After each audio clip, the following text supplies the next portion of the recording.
been a couple days in the week? It's been good. They've had 2 good days. Intro to Ole Miss yesterday, and then some regular down stuff today, and do some more third down red area tomorrow. They've been locked in, and it's a tough prep because they do a lot of different things offensively, and create a lot of problems on defense. I mean, they are create TFLs and they're havoc. I mean, they create a lot of havoc. So trying to stay ahead of the sticks and ahead of the chains. They do a good job. So it's been a good prep though. Yeah, Coach, you talked about their run game.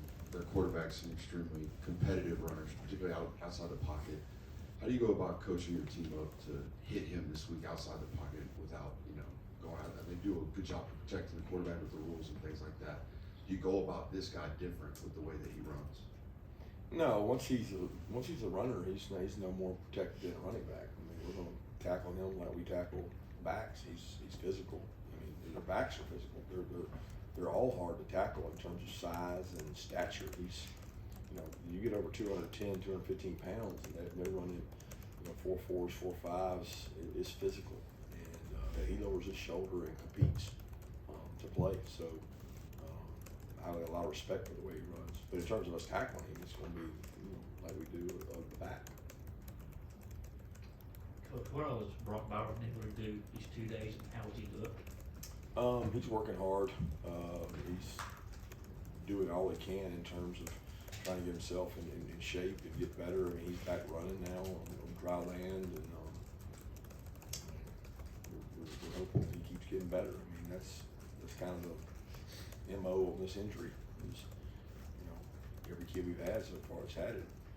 Week 1 they do this, week 2 they do this, week 3 they do that, week 4. I mean, he's right on schedule for the things he's been doing. Just a quick follow-up, if you don't mind. I have no idea. As far as the tightrope, surgery goes, how much does pain tolerance play into when a player is cleared to be able to get back on the field? Yeah, I've never had it either, Anthony, so I can't answer that. I don't know. Some guys say it hurts worse than others. I mean, Lucky shared his experiences with Brock, and Jaws had 2 of them. Cash had 1. Mills obviously had 1. So from what I hear, it's more painful in the beginning, and it's like a roller coaster ride. It has its ups and downs and moments, and you continue to push through it, and you get better as you go.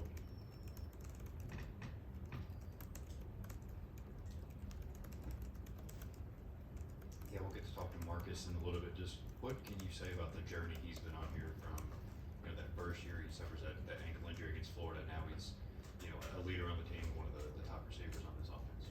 Yeah, when we recruited Marcus, we knew we were getting that kind of kid.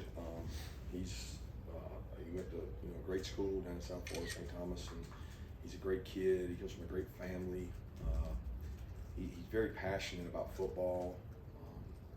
I don't know when you rank leaders at Georgia. There's been some great ones since we've been here in terms of the command and respect they've earned by what they've been through and what they've done.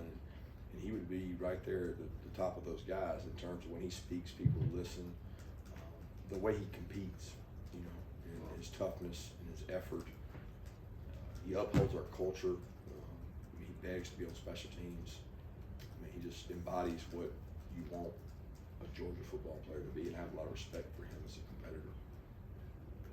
Coach, getting back Ole Miss's defense again, how much is what they're doing as far as schematics go similar to what Pete's doing, similar to what he did at Alabama?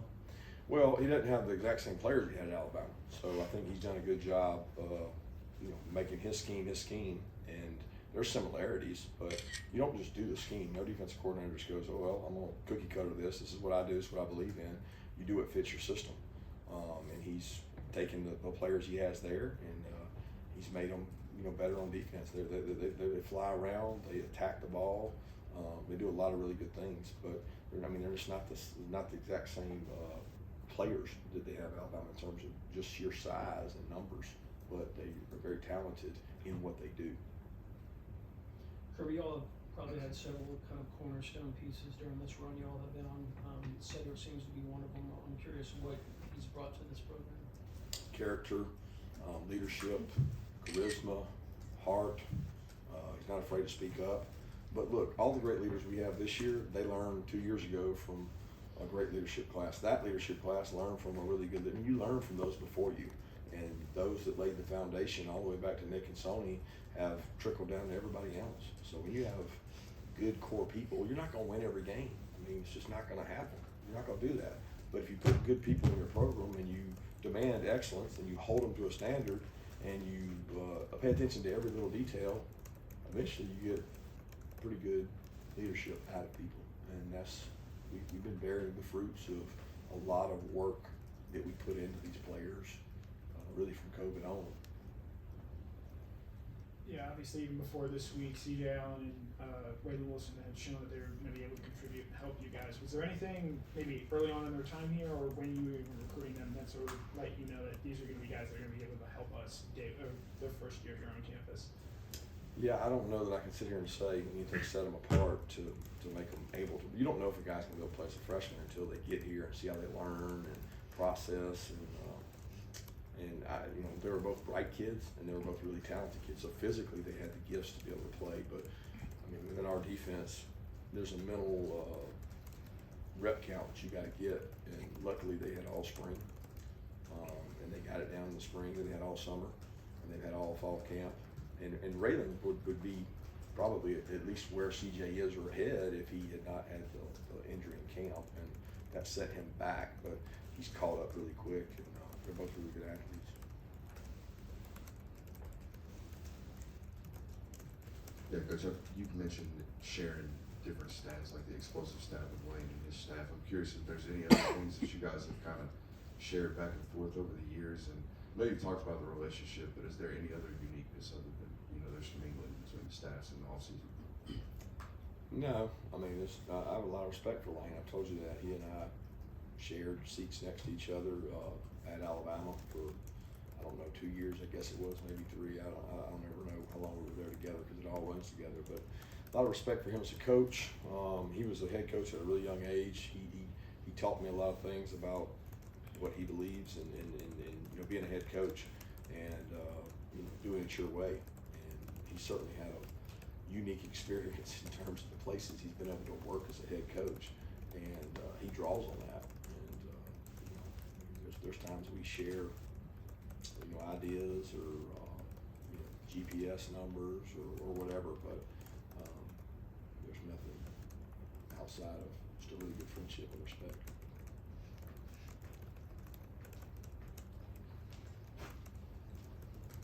If we haven't asked you lately how Branson Robinson is doing his rehab, is he going to be able to go come spring practice? I don't know the answer to that. The closest thing we had was Ryan Davis went through this the 1 year, and it's a long, arduous process, and I can't answer that. I think he'll probably be cleared, but I don't know if he'll be able to go through like live tackling and everything.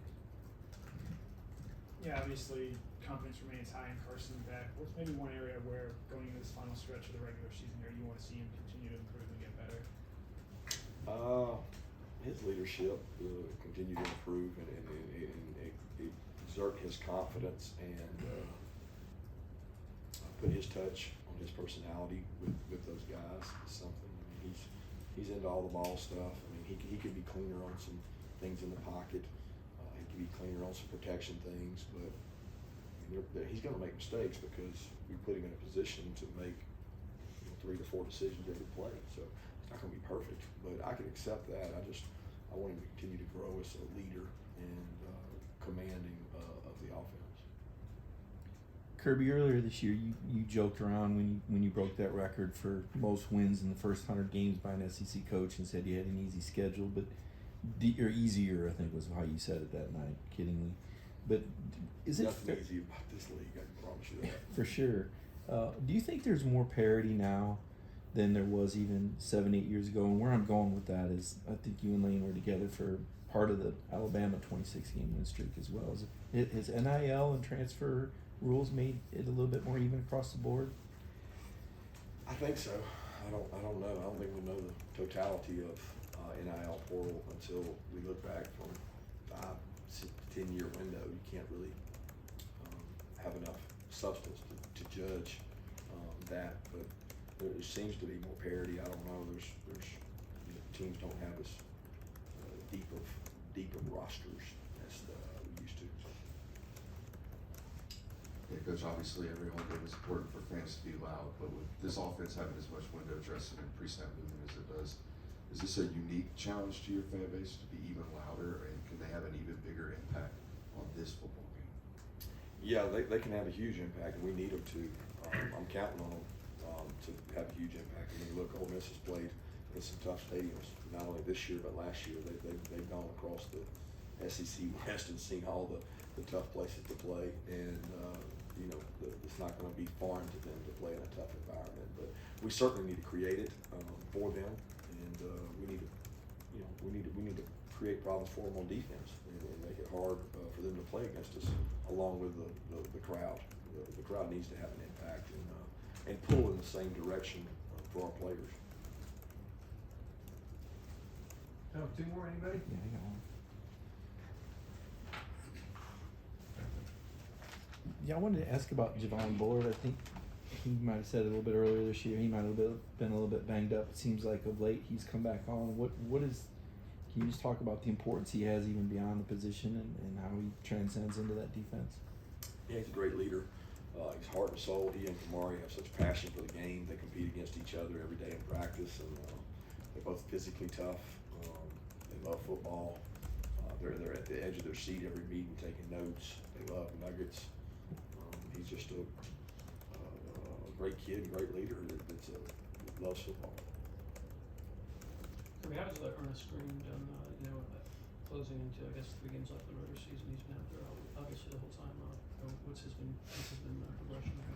He's done a really good job. I mean, he's come into a league it's hard to play left tackle in. He's played really well. I mean, he's had his snafus. He's had some mistakes. He's had some jumpy moments, but I think the fact that he's played through all that and he's playing with more and more confidence, we've really challenged him to get in shape to be able to play 4 quarters at full speed and give max effort. And I think he's taking that on and really working hard at it. He's very conscientious about working this way.